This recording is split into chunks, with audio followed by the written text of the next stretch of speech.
नीतीश कुमार की खासियत है कि वो राजनीतिक रूप से कभी भी शांत नहीं होते हैं, हमेशा राजनीतिक रणनीतियाँ और नीतियाँ बनाते रहते हैं। यही कारण है कि पिछले 16 वर्षों से नीतीश कुमार बिहार के मुखिया हैं और बिना किसी रोक टोक के, आपको बता दें कि सीटें कम होने के बावजूद भारतीय जनता पार्टी हो या राष्ट्रीय जनता दल कांग्रेस, सबने नीतीश कुमार को मुखिया के रूप में स्वीकार किया है। लालू प्रसाद यादव जो कि अपने आप को बिहार का और उनके समर्थकों का एक बड़ा हुजूम है।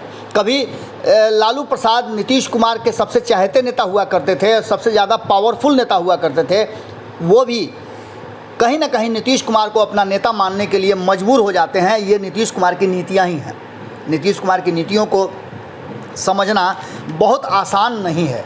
भारतीय जनता पार्टी लगातार दुनिया की सबसे बड़ी पार्टी होते हुए भी नीतीश कुमार के पीछे पीछे चलने को मजबूर है। इसका मतलब है कि नीतीश कुमार की नीतियों में कहीं ना कहीं कुछ ऐसा विशेष ज़रूर है जिसको लेकर के भारतीय जनता पार्टी को भी बैकफुट पे आना पड़ता है जब वो नीतीश कुमार के सामने आती है। आपको बता दें कि इन सारी बातों को लेकर के 2020 के चुनाव में नीतीश कुमार भले ही पिछड़ गए हैं, लेकिन उसके बावजूद भी उनकी नीतियाँ और रणनीतियाँ लगातार कामयाब होती रही हैं। एक तरफ जहां अपने जनाधार को मजबूत करने के लिए नीतीश कुमार ने चुनाव खत्म होते ही एक बड़ा प्लान रचा और उपेंद्र कुशवाहा को अपनी पार्टी में ला करके जहां वो जनाधार मजबूत करने के लिए बिहार भ्रमण करवा रहे हैं, वहीं उमेश कुशवाहा को भी लगातार वो लोगों के बीच भेज रहे हैं। अब तो ललन सिंह जब से राष्ट्रीय अध्यक्ष बने हैं तब से वो भी लगातार बिहार का भ्रमण कर रहे हैं। लेकिन इन सब के बीच में खास करके 2020 के चुनाव में जिसे नीतीश कुमार ने अपना सबसे बड़ा शत्रु समझा था, लोक जनशक्ति पार्टी, और उसके मुखिया तब हुआ करते थे चिराग पासवान, जो कि हालांकि अब भी चिराग गुट के मुखिया वही हैं, उनको अपना सबसे बड़ा शत्रु मान रहे थे राजनीतिक रूप से। और उनके कारण ही कहा जा रहा है कि नीतीश कुमार की सीटें कम हुई। हालांकि इसमें रणनीति भारतीय जनता पार्टी की भी थी, लेकिन नीतीश कुमार मुखिया बन गए और भारतीय जनता पार्टी ने उसमें कोई अड़ंगा नहीं लगाया, इसलिए तत्काल रूप में तो माफ़ कर दिया है। लेकिन लोक जनशक्ति पार्टी को लेकर के नीतीश कुमार का एंगल जो है वो हमेशा टेढ़ा ही रहा। लोक जनशक्ति पार्टी दो खंडों में बट गई। एक जो पशुपति कुमार पारस थे, रामविलास पासवान के छोटे भाई, वो अब लोक जनशक्ति पार्टी पारस गुट के मुखिया हैं। उनके साथ बाकी के 5 सांसद भी हैं। चिराग पासवान बिल्कुल अलग हो गए हैं। अब उस पार्टी में जब से पशुपति कुमार पारस केंद्र में मंत्री बने हैं, उसके बाद पटना आए और पटना आकर के नीतीश कुमार से उनकी मुलाकात नहीं हुई। नीतीश कुमार ने संदेशा भेजा और फिर भागे दौड़े पटना आए और पटना आकर के उन्होंने नीतीश कुमार से मुलाकात की। मुलाकात के बाद उनका एक्शन जो है वो तेज़ी से होने लगा। पार्टी हो या संगठन हो, उसको लेकर के अब पशुपति कुमार पारस पूरी तरह से एक्टिव नज़र आ रहे हैं। हमने आपको खबरों के माध्यम से बताया था कि उनके जो 5 सांसद हैं उनमें एक इक्का दुक्का ही नज़र आते हैं उनके साथ, बाकी के सांसद उनसे दूर दूर रहते हैं। इन सब बातों को जब खबरों के माध्यम से हम दिखा रहे थे, उस बीच में नीतीश कुमार से मुलाकात के बाद पशुपति कुमार पारस फुल एक्शन में आ गए हैं और अब लगातार वो धड़ाधड़ फैसले लेना शुरू कर चुके हैं।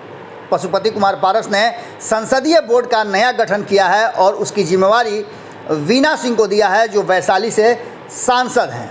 आप जानते हैं कि पार्टी और संगठन को चलाने के लिए बहुत सारी चीज़ें सोचनी और समझनी पड़ती है, जिसका लगता है कि कोचिंग नीतीश कुमार से पशुपति कुमार पारस को मिल गया है। अब वो धड़ाधड़ फैसले ले रहे हैं और उसी फैसले के तहत उन्होंने चिराग पासवान को संसदीय बोर्ड से बाहर का रास्ता दिखवा दिया है और वीना सिंह को बड़ा अधिकार दिया है। अभी और कई नेता हैं जिनको अधिकार मिलना है। देखना होगा कि पशुपति कुमार पारस अपने टूटे हुए लोजपा के 5 सांसदों के साथ कैसे सामंजस्य बिठाते हैं, क्योंकि एक को तो उन्होंने जो प्रिंस राज हैं उन्हें बिहार प्रदेश का अध्यक्ष बना दिया। अभी चंदन सिंह और महबूब अली कैसर बचे हुए हैं, उनको क्या देते हैं और किस तरह से उनको आगे बढ़ाते हैं, ये भी देखने वाली बात होगी। लेकिन तत्काल इतना तो तय है कि कहीं ना कहीं नीतीश कुमार से मिलने के बाद पशुपति कुमार पारस एक्शन में आ गए हैं और भारतीय जनता पार्टी के लिए भी हो सकता है कि ये एक बड़ा चेतावनी हो, क्योंकि कल तक पशुपति कुमार पारस